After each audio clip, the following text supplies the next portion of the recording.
O mundo gira em um fluxo intenso. As batalhas parecem maiores. A esperança começa a diminuir. A sensação de derrota se aproxima. E a vontade é de parar. As tentações querem nos sufocar. Os medos tentam nos fazer parar. Em nossos pensamentos surgem questionamentos. Será que estou sozinho? Será que vou vencer? Será que existe uma saída?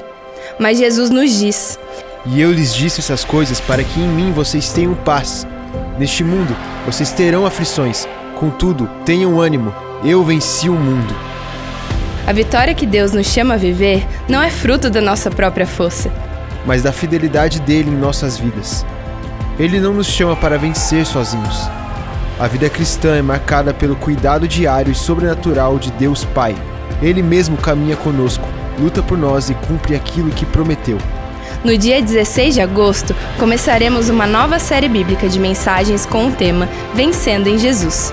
Será um tempo para reconhecer o caos emocional, mas submetê-lo ao Príncipe da Paz. Te convidamos para estar conosco em nossas celebrações durante este mês de agosto, para que juntos possamos declarar que Cristo é a nossa vitória. Convide um familiar ou amigo e vamos, como família, vencer em Jesus. Porque a nossa vitória começa naquele que já venceu. Igreja da Cidade, uma família para pertencer.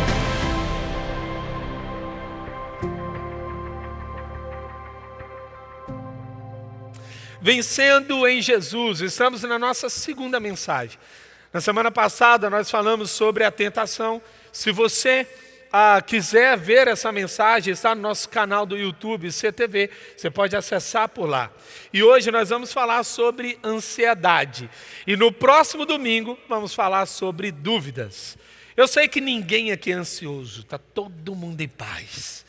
Mas talvez seja chover molhado, seja falar para outra pessoa, né? Mas certamente a gente precisa de uma palavra como essa sobre esse tempo. É ou não é verdade? Precisamos descansar o nosso coração. Em João 16, versículo 33, a Bíblia diz: Eu disse isso para que em mim vocês tenham paz. Neste mundo vocês vão ter aflições, contudo, tenham coragem, eu venci o mundo. Jesus Cristo nos deixa uma lembrança clara de que Ele não vai nos livrar dos momentos difíceis, mas Ele estará conosco e nós os venceremos.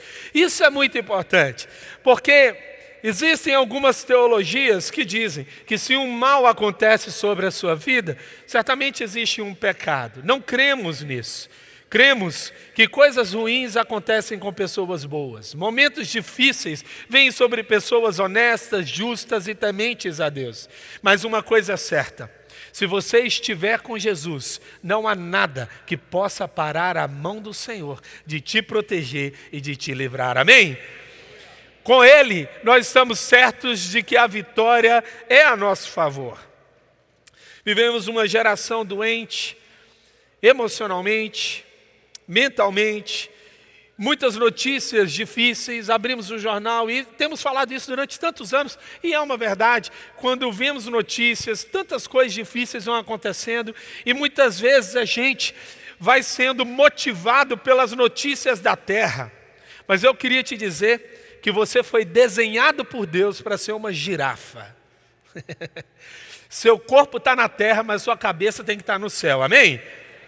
Então, você vai ver as notícias terrenas, mas você vai dizer, pode ser que a notícia da terra seja ruim, mas a notícia do céu são boas novas. Há uma boa notícia do céu sobre a sua vida, amém? Então, ao abrir o jornal, ao receber um diagnóstico, a ter uma situação, você vai dizer: Senhor, se ainda não estou encontrando saída, eu ainda vou continuar orando e intercedendo para que a sua verdade se revele e a minha fé não se perca. Vencer o mal com o bem, essa é a nossa estratégia. O tema de hoje é vencer em Jesus a ansiedade. E eu quero que você assista esse vídeo para ampliar a sua consciência com a doutora Mariana.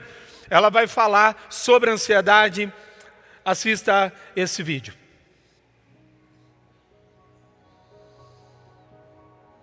Olá, meu nome é Mariana, eu sou médica psiquiatra e hoje eu venho falar sobre ansiedade. A ansiedade é uma resposta natural do nosso corpo que nos coloca em um estado de alerta toda vez que nós estamos sob uma situação de risco. Acontece que muitas vezes essa resposta natural se torna um transtorno que nos coloca num estado de alerta constante. Hoje, os números mostram que o Brasil é considerado o país mais ansioso do mundo. Ou seja, no nosso país, há milhões de pessoas que diariamente convivem com sintomas como preocupação de difícil controle, uma sensação constante de que algo ruim pode acontecer, tensão muscular, alterações no sono, no apetite, prejuízos na memória, na atenção e irritabilidade. E esses sintomas impactam diretamente no nosso relacionamento com os nossos familiares, com os nossos amigos e também no nosso trabalho e nos nossos estudos. A boa notícia é que nós temos uma série de estratégias para vencer a ansiedade, como por exemplo, manter as nossas rotinas espirituais diariamente e nelas apresentar em orações todas as nossas preocupações a Jesus. Além disso, a prática constante de atividade física, uma alimentação equilibrada e fazer pausas diárias para relaxamento e descanso também são importantes aliados. Além disso, em situações de sofrimento, é muito importante que se busque ajuda profissional, como de psicólogos e de psiquiatras. Mas para isso, nós precisamos, além de descansar nele, fazer boas escolhas diárias que nos levem em direção ao bem-estar e à saúde mental. Eu realmente espero que nessa série de mensagens você, com a ajuda do Espírito Santo, encontre todos esses recursos. Que Deus te abençoe. Muito bom, porque quando nós olhamos aqui a partir da perspectiva da ciência, nós vimos então que a ansiedade, ela é um estado de alerta. E esse estado de alerta, ele não é um problema em si. O problema é quando ele se torna um estilo de vida. Se você vive em constante estado de alerta, isso é insuportável. Eu fiz aqui, na celebração anterior, eu quero fazer junto com você. Eu estou aqui com a minha caneca de água. Eu vou levantar a minha caneca aqui. E a gente vai contar até 10, eu vou dar 10 passos e você vai contar junto comigo, tá bom? Vamos lá!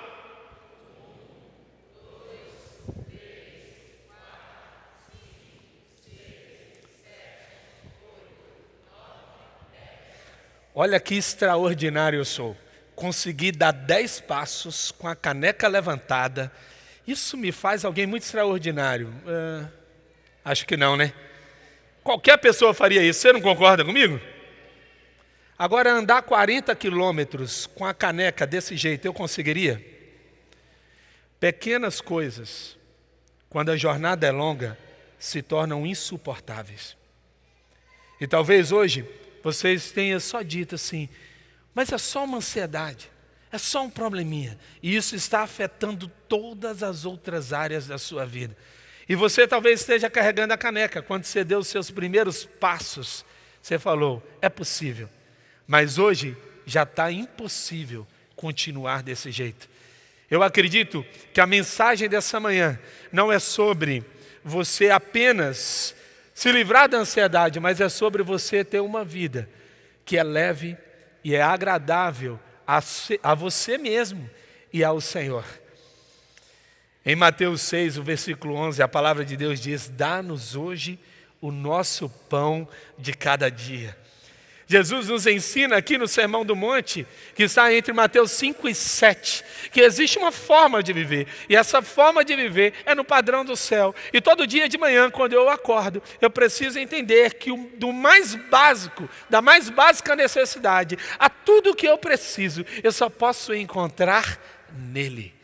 Ele é a resposta para tudo que eu preciso. Max Lucado fala que precisamos ser pacientes, mas não ao ponto de perder o desejo. Podemos ser ansiosos, mas não ao ponto de não sabermos esperar. Então a gente não pode nem pender para aquele que não espera E a gente não pode pender também para aquele que espera como se as coisas viessem cair do céu. Eu quero te contar um segredo. A última coisa que caiu do céu não foi boa. Eu não sei você, mas eu não estou na expectativa que as coisas caiam do céu sobre a minha vida. Você está junto comigo? Então, esperar é uma atitude de fé. Esperar no Senhor é manter a fé, mesmo que aparentemente as coisas não mudem. Eu quero declarar em nome de Jesus, que enquanto você estiver tendo fé, o Senhor vai estar trabalhando na sua vida. Enquanto seus joelhos estiverem dobrados, os anjos do Senhor realizarão coisas que você jamais conseguiria fazer com a sua própria força. E você vai dizer: Senhor, eu não sou capaz de realizar isso. Eu não tenho condições de realizar isso. E Deus vai dizer: eu nunca permiti que isso chegasse até você, para que você pudesse, mas para que você dependesse de mim. Eu acredito que algumas coisas se tornam impossíveis para que Deus seja inevitável. Tem algumas realidades que você vai precisar ter fé. Pastor Fabiano sempre diz assim: filho, se não tiver necessidade de fé, alguma coisa está errada. Se não for necessário a fé aqui, alguma coisa está errada. Porque a fé, ela me projeta no lugar onde Deus age. A fé me coloca no lugar onde Deus está. A fé me posiciona no lugar onde Deus está. Então talvez hoje você esteja vivendo algo que é impossível você fazer. E Deus está dizendo: só dependa de mim. Só creia em mim, permaneça agindo como alguém que crê, e tudo vai acontecer. Billy Graham diz: ansiedade é o resultado natural de centralizarmos a nossa esperança em qualquer coisa menor que Deus e sua vontade para nós. Então eu preciso ter fé. Sem fé é impossível agradar a Deus, diz o autor de Hebreus. A fé, ela é o centro da vida cristã. Ter fé significa entender que eu não espero Deus criar o chão para eu pôr o pé. Eu coloco o pé e Deus cria o chão. Ter fé é entender que mesmo que eu não toque nas coisas, não veja nas coisas, eu creio naquele que tudo sustenta, naquele que tudo move, naquele que tudo governa. Pela fé, eu creio que não existe problema que venha sobre a minha vida que seja maior do que meu Deus, porque agindo Deus, quem impedirá? Pela fé, quando eu olho um obstáculo, eu creio, Deus pode fazer infinitamente mais do que eu posso pedir ou imaginar. Pela fé, eu sou capaz de entender que nem olhos viram, nem ouvidos ouviram, nem mente foi capaz de sondar os planos de Deus sobre a minha vida. É a fé. É a fé que me move. É a fé que me coloca no lugar correto. Mas a pergunta fica: você está ansioso hoje? Alguma coisa está te roubando o sono? Está te tirando a tranquilidade? Como é que eu posso saber que eu estou ansioso? O coração está sempre batendo ali acelerado. Tem um amigo meu que ele falou assim: eu faço judô. Aí eu falei brincando com ele que eu ia aplicar uma técnica nele. Aí ele falou assim: cara, para você me jogar no chão, primeiro você precisa me levantar. Porque eu já estou no chão. Ou o outro amigo que dizia assim: cara, fica tranquilo, eu estou de boa, só dói quando respira. E às vezes você está vivendo assim. Eu vi esses dias um vídeo de uma mulher dizendo: olha, nessa semana eu vou dar meu mínimo e esse é meu máximo. Quem sabe você não está se movendo assim? Você está existindo, sobrevivendo. Há algo muito interessante sobre isso. Eu tive a oportunidade de conversar com um pastor angolano. E ele perguntou como é que acontece o discipulado na igreja da cidade. E eu fui explicar para ele. É baseado em 3 perguntas. Primeira, quem é você? Segunda, qual é o seu sonho? E terceiro, o que eu posso fazer para você chegar lá? Como eu posso te ajudar a chegar lá? E ele disse: para tudo. Eu falei: mas por quê? Ele falou assim: o meu povo não sonha. Eu estou com um problema na segunda pergunta. E ele disse: você sabe por que o meu povo não sonha, Andrei? Porque quem está no modo sobrevivência não sonha, só quer sobreviver. Quem está no modo sobrevivência não tem esperança, ele só quer que acabe a dor, ele só quer que as coisas passem, e ele perde a capacidade de sonhar. Eu creio em nome de Jesus que você vai ter os melhores sonhos da sua vida, você vai ter sonhos que vão agredir a sua realidade, vai trazer à existência projetos do céu que vão alargar a sua vida, vão projetar você numa dimensão onde somente Deus é capaz de te colocar. Mas para viver assim, é necessário dizer, eu quero sair do modo sobrevivência. Tem gente que diz, pastor, falaram que tem um leão que a gente tem que matar por dia. Eu estou achando que alguém não matou o leão e sobrou todos para mim. Eu não sei o que está acontecendo. Eu não gosto dessa ideia. Tem gente que fala, pastor, sextou. Eu não gosto do sextou. Eu abri aqui meu coração, ó. Meu 30 semanas agora, quando eu ouço alguém dizendo sextou, eu não consigo entender. Sabe por quê? Porque é como alguém que está existindo durante a semana, está sobrevivendo. Eu não quero sextou, eu quero segundou, porque eu não espero o dia nascer. Em Cristo Jesus eu faço o dia nascer. Eu digo, Senhor, levante-se, porque eu já estou contigo. Sol, levante-se, porque eu já estou contigo. Pai, eu creio que o Senhor é capaz de fazer. Eu não posso existir, o tempo é uma dádiva e não uma prisão. Porque as misericórdias do Senhor se renovam a cada manhã. Deus é o tempo para nós como uma dádiva. Então eu posso dizer, eu vivo pela fé em Deus. Eu não preciso ficar vivendo no modo sobrevivência.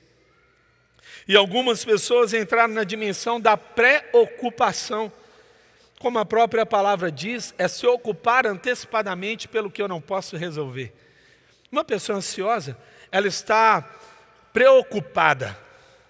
Ela está nesse estado de alerta, ela quer resolver algumas situações. E tem um problema gigantesco, é que somos limitados e não podemos resolver tudo.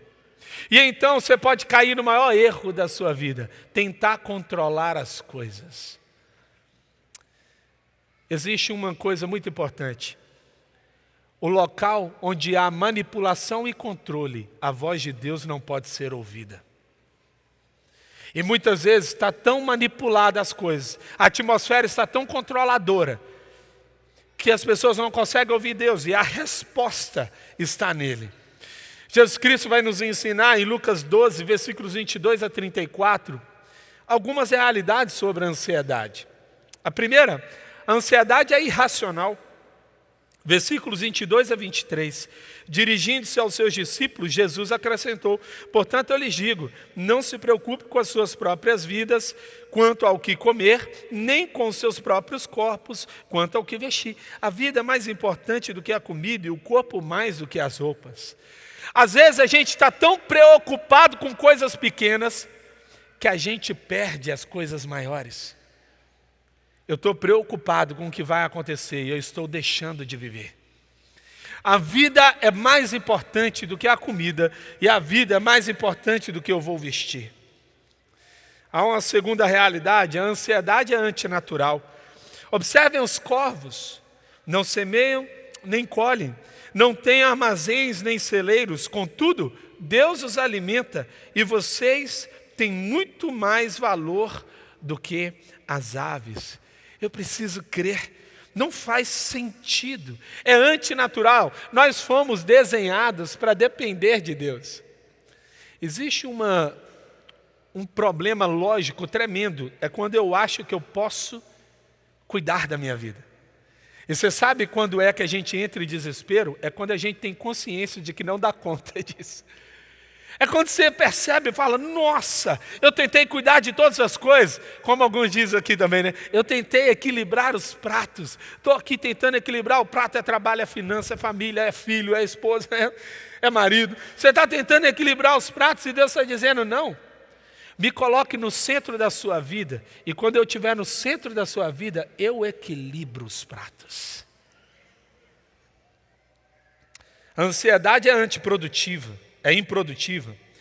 Quem de vocês, por mais que se preocupe, pode acrescentar uma hora que seja a sua vida?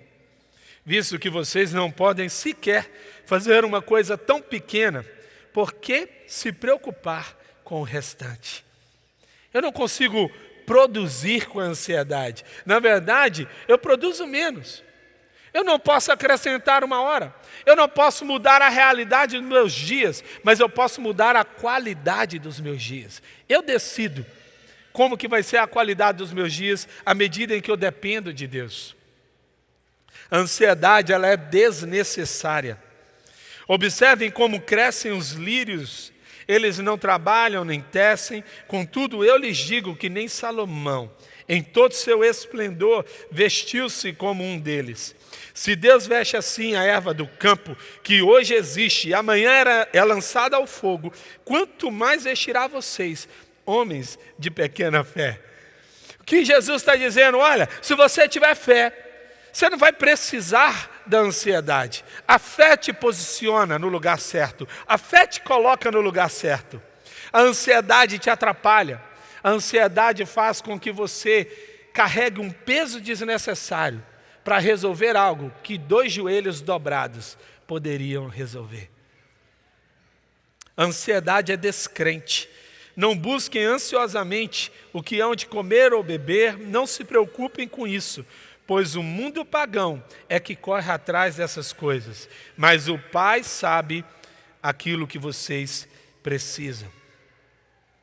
A verdade é que quando eu creio em Deus, eu não corro atrás das coisas, eu corro atrás de Deus. Deus é a resposta. Quando a gente está lendo a Bíblia, e a gente vai vendo ali, Abraão recebe uma promessa, lá em Gênesis 15, 17, ele vai receber a promessa. Aquela promessa, ela tem uma situação que o povo não entendeu. Era uma promessa de uma terra prometida, onde mana leite e mel, mas o povo não tinha entendido. A verdadeira promessa não era a terra. A verdadeira promessa era a presença. A terra era a recompensa. Às vezes eu estou correndo atrás da recompensa, mas o que eu preciso é da presença. A verdadeira promessa de Deus para nós é um convite para a intimidade. Um psicólogo existencialista norte-americano, Rollo May, diz assim: muitas pessoas estão ocupadas só para disfarçar a ansiedade. Seu ativismo é um modo de fugir de si mesmas. Elas obtêm um pseudo e temporário senso de vivacidade, correndo de um lado para o outro, como se estivessem realizando algo só pelo fato de se movimentarem, ou como se estarem ocupadas fossem uma prova de sua importância. Você já viu assim, ó? Cara, eu estou ocupado. Esses dias, eu não estou conseguindo nem almoçar.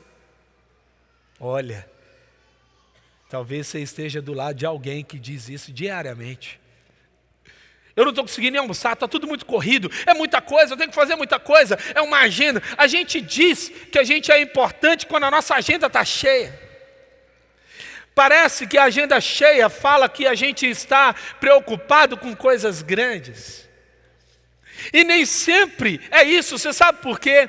Porque Deus não vai te cobrar tudo que você está fazendo, mas apenas o que Ele te pediu. E às vezes você está entregando força demais, está entregando expectativa, está tendo esperança numa realização que Deus está dizendo: eu não estou com você nisso. Eu não te pedi para fazer isso. Você está ocupado demais com coisas desnecessárias e está perdendo coisas eternas. Qual é o preço disso tudo? Eu estava lendo o livro de Dostoiévski, O Idiota, e ele vai dizer o seguinte no livro: os homens modernos são mais inteligentes, são mais espertos.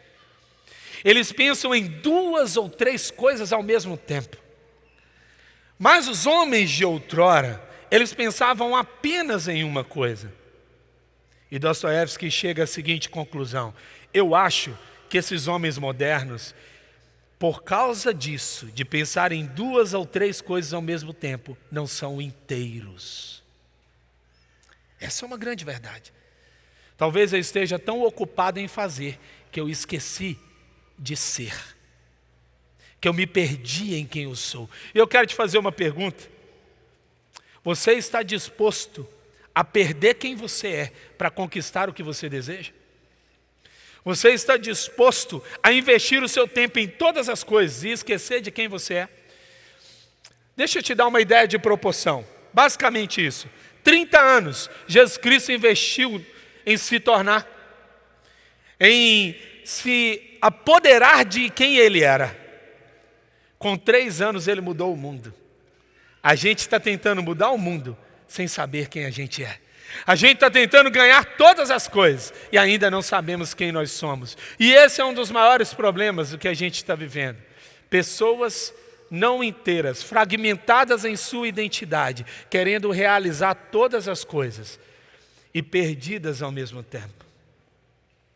Para você vencer a ansiedade em Jesus, primeiro, priorize o seu relacionamento com Deus. Busquem, pois, o reino de Deus. Ou busquem, pois, em primeiro lugar o reino de Deus, como diz algumas tradições. Você sabe por que buscar em primeiro lugar o reino de Deus? Porque tem uma matemática simples. Se Deus não estiver em primeiro lugar, Ele não ficará em segundo, porque Deus não assume um lugar que não é dele. Ele é Deus. Ou eu reconheço Ele acima de todas as coisas, ou Ele não estará comigo. Então o que é que eu tenho que fazer? Eu tenho que convidar Deus para entrar na minha vida, para participar da minha vida. Em Filipenses 4, versículos de 6 a 7, Paulo vai dizer: não andem ansiosos por coisa alguma, mas em tudo, pela oração e súplicas, e com a ação de graças, apresentem os seus pedidos a Deus, e a paz de Deus, que excede todo entendimento, guardará o coração e a mente de vocês em Cristo Jesus. Eu vou gastar aqui um termo, mas é porque eu preciso trazer uma compreensão. Existem 2 formas de olhar a revelação de Deus. Uma é chamada teologia apofática e a outra é chamada teologia catafática. Não importa. Agora a gente vai entender. Teologia catafática é quando você abre a Bíblia, você está orando e você fala: entendi, é Deus. Agora eu entendi. É ou não é assim? Você ouve uma canção, você fala: nossa, eu entendi. Isso é a forma como o mundo ocidental entende Deus. Mas o oriental não vê da mesma forma. O oriental, ele está lendo ali a palavra de Deus, ele está olhando a palavra de Deus e ele fala: não entendi, é Deus. Não compreendi, é Deus. Se eu não entendo, é porque Ele está fazendo algo que eu não consigo entender. Deixa eu te explicar. Se o que você está vivendo hoje é impossível entender, é uma oportunidade para que a paz de Deus, que excede todo entendimento, tome conta do seu coração. E é exatamente nesse momento que Deus desenhou você para você entender: eu não posso, mas Ele pode. Eu não consigo, mas Ele consegue. Ah, Senhor, eu coloco nas suas mãos. Vamos entender isso. Buscar em primeiro lugar é dizer assim: está nas suas mãos. E se está nas mãos de Deus, agindo Deus, quem impedirá? Há um segundo tipo de atitude que precisamos ter. Confie que Deus encherá o seu tanque. No versículo 31, na parte B, diz: e todas essas coisas lhe serão acrescentadas. É interessante que nos versículos anteriores, o que Jesus Cristo está dizendo não é sobre adornos, não é sobre veleidades ou coisas que são fúteis, supérfluas. Jesus Cristo está falando de coisas necessárias para a existência. Para poder ilustrar melhor isso, eu queria te dizer: Jesus não era o filho de marceneiro. Jesus era filho de carpinteiro. Marceneiro faz móveis, carpinteiro faz estrutura da casa. Jesus não veio mobiliar a sua vida, Ele veio mudar a estrutura da sua vida. Jesus veio sustentar uma existência que só pode existir nele. É quando eu começo a vivenciar uma vida que está para além disso. O que é que Jesus Cristo está querendo dizer aqui, no final das contas? Se eu buscar o reino de Deus em primeiro lugar, todas as coisas que eu preciso para viver uma vida segundo o padrão do céu vão vir sobre mim, porque Deus não te projeta no lugar de derrota. A Bíblia vai dizer que em Cristo Jesus somos transformados em mais do que vencedores. Você percebe isso? Jesus não nos dá uma vitória, Ele nos torna vencedor. Mudou o meu DNA, mudou a minha forma como eu lido. E aí eu olho para o Salmo 23, eu vejo, o Senhor é meu pastor e nada me faltará. Então, enquanto eu estiver em Deus, nada me falta, porque não há nada que a presença de Jesus não possa suprir em minha vida. Há algo muito bonito quando nós estamos lendo nos textos em hebraico, ou seja, no Antigo Testamento, existe uma expressão chamada nefesh. Essa expressão é alma. A alma, nefesh, muitas vezes era utilizada tanto pelos profetas como pelos salmistas, que declaravam, por exemplo, a minha nefesh está com sede.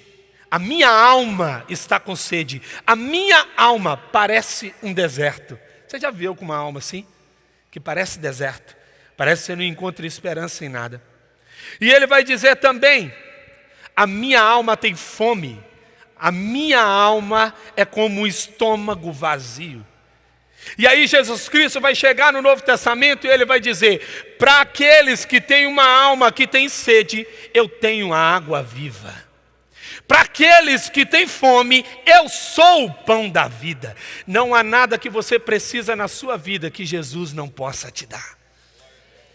Enquanto eu estiver em Cristo, todas as minhas necessidades são supridas.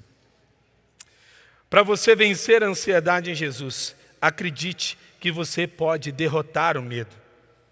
No versículo 32, não tenham medo, pequeno rebanho. Não tenham medo. Essa palavra é muito forte. Não ter medo. Uma vez eu viajei com o Esté e os meninos, a gente passou muitos dias fora, e quando a gente retornou para casa, que a gente foi abrir a porta da casa, aquele cheiro de gás. E ali, imediatamente a gente ficou preocupado. E agora, o que a gente vai fazer? Uma pessoa que age com medo, você sabe o que ela faz? Ela tranca a porta e fala, não dá mais para a gente morar aqui. Vamos embora, vamos nos mudar. Uma pessoa que age com ansiedade, sabe o que ela faz? Ela abre a porta e ela vai querer acender a luz. O que vai acender? O que vai acontecer quando ela clicar ali? Vai explodir a casa. Uma pessoa que age com fé, ela pensa, preciso abrir as janelas. Preciso encontrar onde está o vazamento e preciso ligar para com gás. A verdade é, quem age pela fé encontra respostas. Quem age pela ansiedade pode destruir a vida. E quem age com medo não vive a vida. Eu preciso escolher, diante dos riscos que estão diante de mim, qual que vai ser a minha resposta? O medo, sem dúvida, é o principal causador da ansiedade. Em 2 Timóteo 1,7 diz assim, pois Deus não nos deu o espírito de temor, mas de fortaleza, de amor e de moderação. Eu preciso reconhecer que eu sou pequeno, mas eu tenho um Deus grande. Eu preciso reconhecer que eu não posso resolver tudo, mas eu tenho um Deus que governa todas as coisas. Em Hebreus 10:19, portanto, irmãos, temos plena confiança para entrar nos santos dos santos pelo sangue de Jesus. Então, o que eu posso fazer? Para derrotar o medo, eu preciso acessar a fé. Você sabe onde é que o medo morre? Onde a fé nasce. Onde a fé nasceu, não tem espaço para o medo. O medo não pode ocupar a minha vida. O que é o medo? É a incerteza de que Deus está comigo naquela batalha. Se eu tenho convicção de que Deus está comigo, eu não tenho medo. Eu vou agir com fé, eu sou projetado pela fé. Então, como derrotar o medo na sua vida? Um quarto princípio. Acredite que você faz parte de um reino eterno. Pois foi do agrado do Pai dar-lhes o reino. Você foi projetado por Deus para viver na dimensão de palácio, de reino. O que isso significa? Muda tudo. Por exemplo, talvez você esteja solteiro. É uma palavra agora profética. Você esteja aqui solteiro e você está falando assim, Senhor, Tem hora que a pessoa vai procurando, o padrão vai abaixando, pai. Aquele que vier a mim, jamais lançarei fora. Não pode. Tem que mudar essa oração. Você vai orar, vai continuar orando, mas você vai conectar o seu coração tanto em Deus, que para alguém te encontrar, tem que encontrar Deus primeiro, amém? Vai encontrar Deus. Quando encontrar Deus, encontra você. Mas tem gente que está ali, na roleta russa, orando assim, ó, Senhor, a primeira pessoa que abrir aquela porta, agora, vai ser uma resposta de oração. Aí dá uma olhadinha para trás e fala assim, Senhor, eu estou falando sério. A próxima pessoa que... A gente precisa entender que com Deus é um ato de confiança, de conexão. Quanto mais eu estou em Deus, mais o meu padrão é eterno. Ei, não abaixe o seu padrão dos céus para acomodar coisas terrenas que não vêm da parte de Deus. Não deixe que os seus medos tentem diminuir os projetos de Deus. Eu quero declarar aqui em nome de Jesus, Deus vai te dar ideias que não se encaixam na sua realidade. Ele vai ampliar a sua vida, Ele vai alargar a sua vida, Ele vai esticar o seu pensamento, os seus sonhos, e a realidade do céu vai invadir a terra, e ao passar pela sua vida, as pessoas dirão, Deus agiu e Deus fez.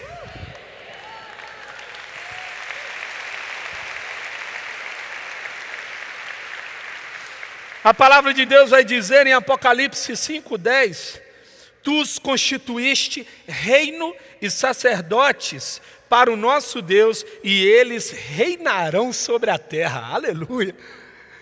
Eu quero trazer um pouco do original aqui. Tu os constituíste reino. A melhor tradução não é reino. A melhor tradução aqui é rei. Tu os constituíste rei. São duas coisas que Deus está dizendo em uma só palavra. Rei e sacerdote. Conexão e autoridade. Duas coisas que Deus quer com você. Sabe o que acontece? Se você estiver no meio de uma floresta e você estiver ali com medo, de noite, há uma coisa que sempre dizem nos filmes, porque eu nunca estive nessa situação, graças a Deus. Acenda o fogo. Se acender o fogo, os bichos meio que se afastam, né? Há uma ideia assim. Aproveitando dessa ilustração, quanto mais a luz de Deus avança sobre a sua vida, mais as trevas recuam. A questão não é se você consegue, a questão é se você está perto. Eu quero mais intimidade, eu quero mais intimidade, eu quero mais intimidade. Intimidade gera autoridade, autoridade gera conquista. Eu preciso entender, quanto mais perto de Deus, mais autoridade eu tenho. Quanto mais autoridade eu tenho, mais o governo do céu eu trago para a terra. Porque de sorte nós somos embaixadores de Cristo. Onde eu coloco os pés, uma parte do céu vem junto comigo. Eu declaro em nome de Jesus, no seu trabalho, uma parte do céu vai ficar mais clara. Na sua casa, uma parte do céu vai ficar mais clara. Porque você é a resposta de Deus neste lugar. Onde você colocar os pés, se você estiver em Cristo, uma realidade do céu é manifestada. Uma irmã uma vez me procurou. Ela falou assim, pastor, estou te procurando para você orar pela minha vida. E eu perguntei, mas o que está acontecendo? Ela falou assim, pastor, algumas semanas eu estou muito aflita e eu estou pedindo a Deus para Ele me tirar do trabalho. Você pode orar por mim? Eu falei, claro, eu vou orar para você ficar. Ela falou, pastor, pelo amor de Deus. Porque, olha gente, oração encomendada não dá. Eu falei assim, é comigo mesmo? Ela falou, então eu vou orar para você ficar. Ela falou, pastor, pelo amor de Deus. Eu falei, você está pedindo para mim? Então Deus está falando no meu coração que é para você ficar. Ela falou, por quê? Eu falei, porque você é a resposta. Eu não estou autorizado a sair de um lugar enquanto eu não mudei aquele lugar, ou enquanto eu não me mudei naquele lugar. E às vezes o que eu estou procurando? Lugares confortáveis. Deus não coloca seus filhos em lugares confortáveis. Deus coloca os seus filhos em lugares que Ele quer que se pareçam com o céu. Deus está à procura de duas coisas. Pessoas que se pareçam com Ele e lugares que se pareçam com o céu. Então, quanto mais eu estiver em Cristo, mais a autoridade dele será manifestada. Não é que a gente pode, não. É porque o que a gente carrega é maior do que o que está no mundo. Não é que a gente dá conta, não. É porque a gente carrega o Rei dos Reis, Senhor dos Senhores. É aquele que governa todas as coisas. Ele é a raiz de Davi, o leão de Judá. Ele é o alfa, o ômega, o primeiro, o último, o princípio e o fim. Ele é a resposta. Yeshua, Hamashia, Jesus Cristo, o Senhor. A palavra entusiasmo é uma palavra tão comum no nosso dia a dia, mas essa palavra ela é realmente grega em todos os sentidos.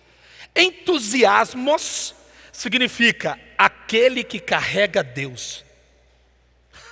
Você tem noção? Depois procura, você vê se eu não estou falando bobeira. E preste bem atenção, aquele que carrega Deus.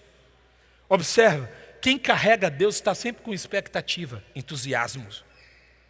E está sempre entusiasmado. Por isso que não faz sentido um cristão com uma cara de alguém que acabou de beber um suco de limão sem açúcar. Não tem condições. Não dá para ser um cristão azedo, porque o seu humor baseado no céu. Uma pessoa de mau humor, a palavra humor significa movimento, é uma pessoa paralisada. Eu não posso estar paralisado porque o Espírito já pairava sobre a face das águas antes da palavra de Deus ser declarada. Você está conectado com o céu e existe uma dimensão do céu que se move dentro de você.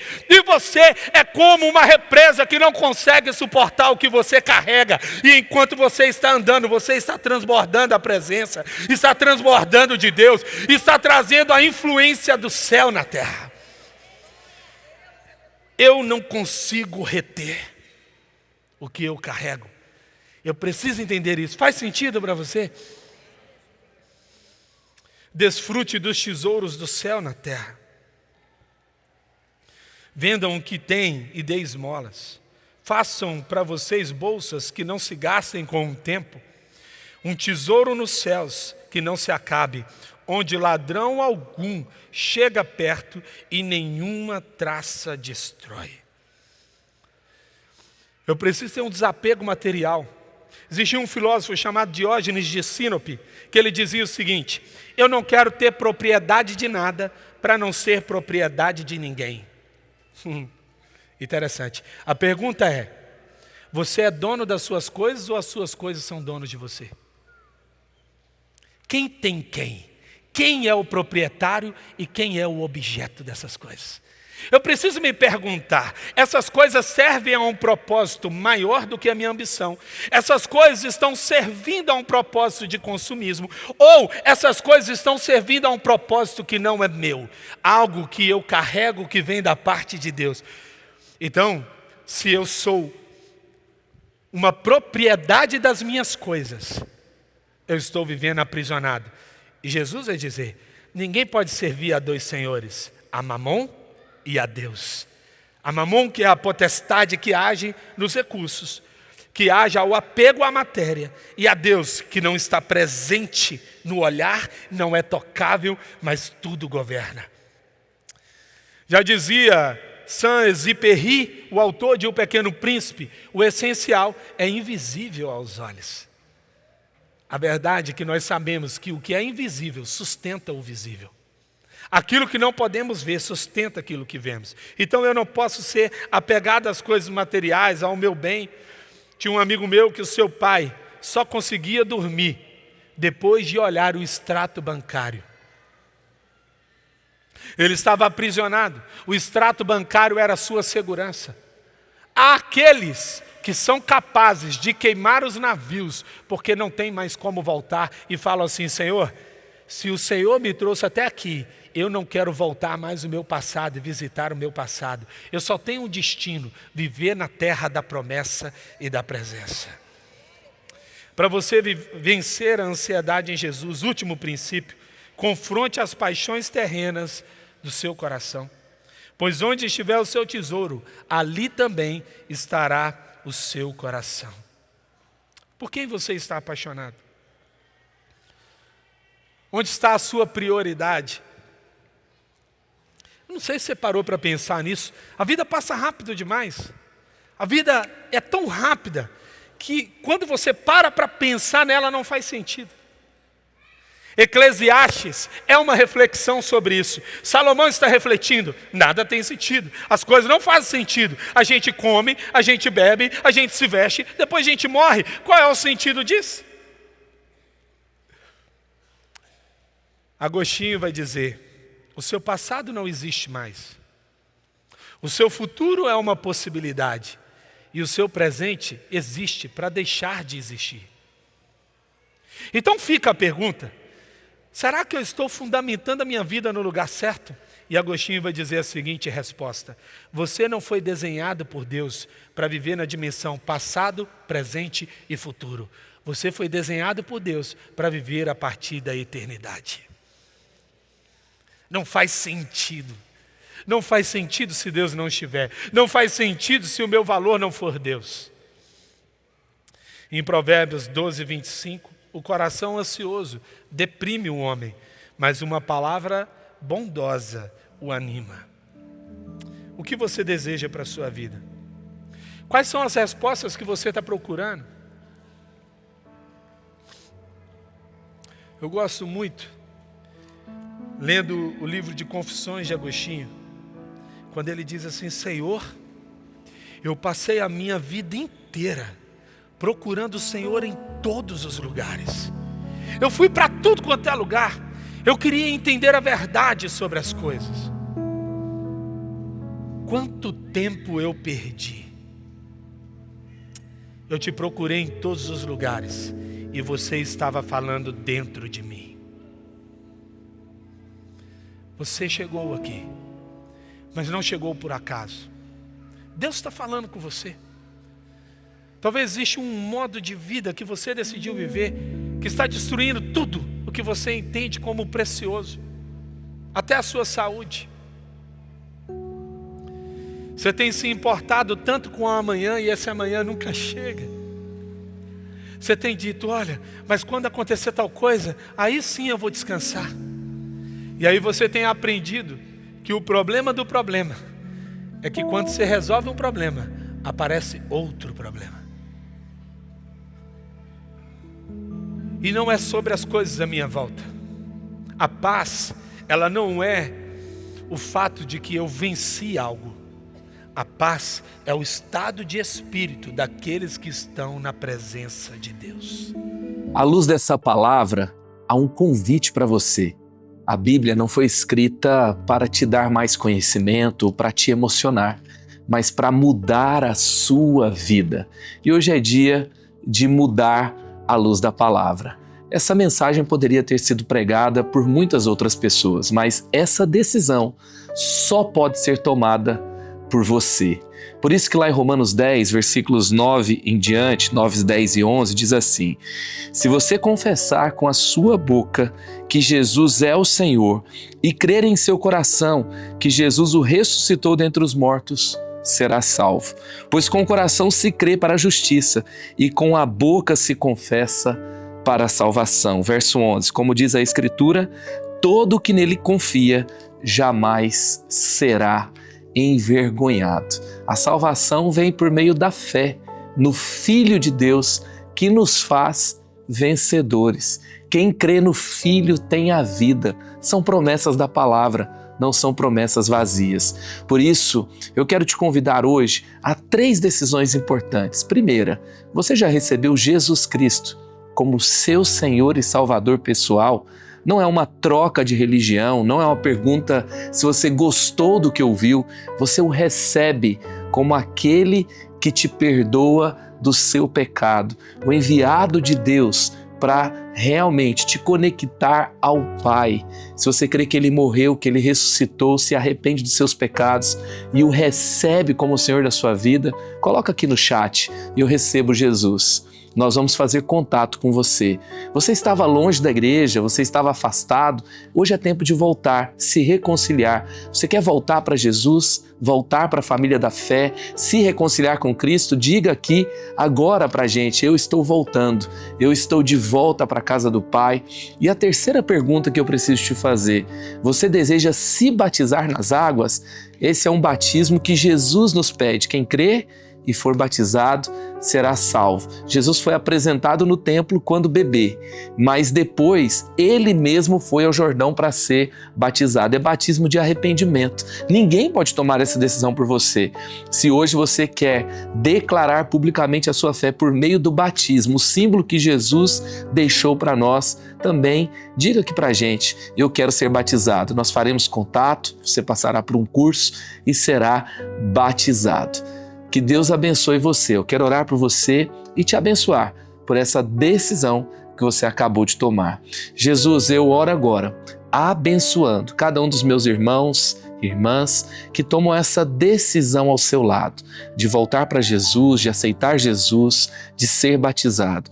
Pai, que o Senhor agora cumpra a Tua palavra, perdoando os pecados, escrevendo o nome de cada um no livro da vida, abençoando cada um com aquela paz que o mundo não dá, que excede o entendimento. Que o Senhor, Pai, possa conduzir cada um a caminhos de vida, vitória, conquistas e alegrias no Senhor. Ah, Pai, que jamais esse que hoje chega ao Senhor se afaste de Ti. Eu oro e os abençoo em nome de Jesus. Amém.